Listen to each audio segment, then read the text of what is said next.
Go fruit yourself.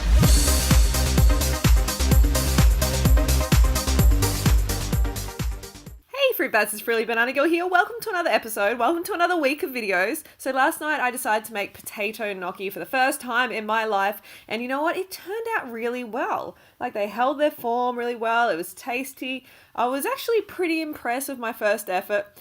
And I was going to make a recipe video on it, but my friend Raul from the Vegan Corner, he made an excellent potato gnocchi recipe, and it's just far better than I could ever do. So I've actually asked Raul if I could share his video on my channel, and he's like, yeah, go for it. So you Fruit Bats have a special treat today with Raul's video from the Vegan Corner. It's an excellent little video, so make sure you give it a thumbs up and you go and subscribe to the Vegan Corner because his raw till 4 style vegan recipes are bellissimo. So I actually used gluten-free flour and it turned out well. As you can see, they're holding their form really nicely. If you want more flavor, you might want to add some lemon in the boiling of the potatoes. You can add like chopped up bits of lemon.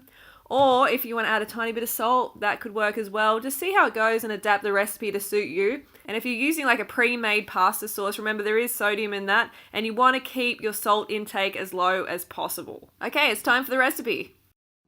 Hello and welcome to the Vegan Corner. When it comes to our preferred Italian foods, the following is definitely one of the recipes that comes to mind, which is the one to prepare gnocchi from scratch. Unfortunately, the gnocchi you find in supermarkets almost invariably contain eggs, which is odd as they are not only useless for this particular preparation, but also not a component of the traditional recipe. So if you want to make gnocchi the proper way, then keep watching. This pasta substitute is prepared by using only 2 simple ingredients, which you will find listed in the description below the video. The first thing to do to prepare the gnocchi is to bring a pot of water to the boil, tip in the potatoes and cook them for 40 minutes. To test if the potatoes are cooked, pierce them with a toothpick. You know they are ready if the pick easily passes through the center of the potatoes.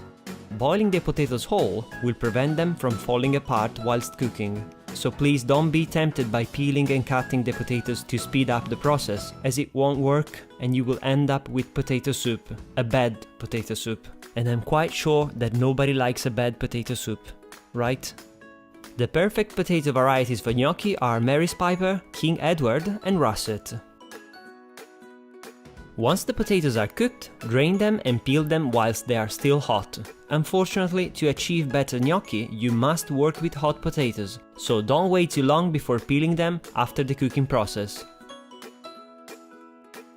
Once peeled, dice the potatoes and press them through a potato ricer over a working surface. If you are wondering why this piece of equipment is called potato ricer, we have no idea. Now sift all the flour onto the mashed potatoes. Or should I say riced potatoes? Now take a dough scraper or a knife and start cutting through the flour to mix the ingredients. This process will make the task of kneading a little easier. You could of course use gluten-free flour for this recipe, but I wouldn't suggest doing it on your first attempt, as this preparation might seem easy, but it still takes some practice to get it spot on. Do you want to know a funny thing about this recipe? The recommended amount of salt for this amount of ingredients is 15 grams, which is about half an ounce in the US. I mean, 15 grams of salt? Seriously, that's crazy, right? I can assure you that having no salt at all makes them taste even better. Once finished, thoroughly mix the ingredients by hand until a rough dough is obtained. At the end of this process, the dough should be firm to the eye, but soft to the touch. I know that this sounds a little romantic, but I simply couldn't find a better way to describe the consistency of the dough. Sorry. The gnocchi dough should always be a little sticky. If it's too sticky, a little more flour can be added. Roll the dough into a cylindrical shape and cover it with a kitchen towel. Leave the mixture to rest for 10 minutes before moving on. Once the time has elapsed, remove the towel from the dough and dust some flour onto the working surface. Cut a part of the dough with a knife or a pastry scraper and roll it into a sausage shape, a vegan sausage of course.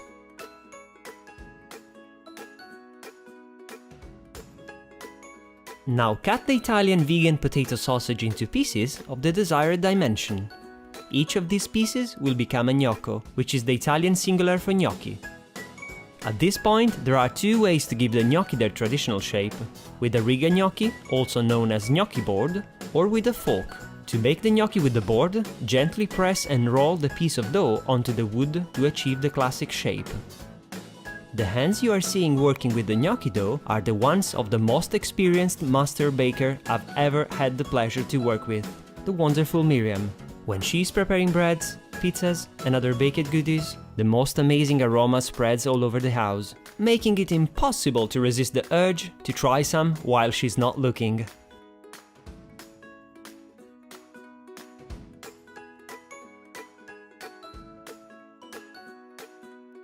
To proceed with the other method, dust a fork with some flour and gently press and roll each gnocco against the fork's prongs.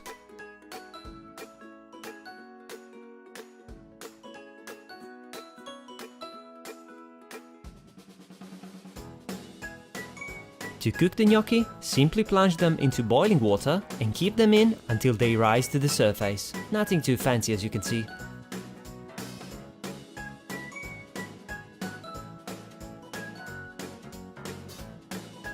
There you have it, your first batch of homemade, perfectly shaped, low-cost and super healthy gnocchi ready to be cooked and enjoyed, without eggs. Don't be afraid of this preparation at all, as it is really straightforward. I remember making this the first time when I was 9 years old, and despite the young age, they turned out to be quite good. In case you need some extra tips about this dish, you will find them in the description box. Please give this recipe a try and don't forget to hit the like button if you like this video. Thanks, Raoul. That's an amazing recipe and super slimming, low fat, low sodium, tasty. And if you make it, make sure you let me know in the comments below if you do any variations or if you liked it or you didn't. Let me know in the comments below. And I was thinking maybe you could add some herbs to the dough before cooking it, and that would be amazing as well. So don't forget to go fruit or root yourself, and I'll see you tomorrow. So the light in here isn't the best, but I made this for Harley and he's just doing this epic bike ride at the moment, so I made him some potato gnocchi. I'm not sure if he's going to like it or not. He's done like 300 Ks already and some crazy elevation, like mountain climbing. So we'll see. Here he comes. There's that light. That's him.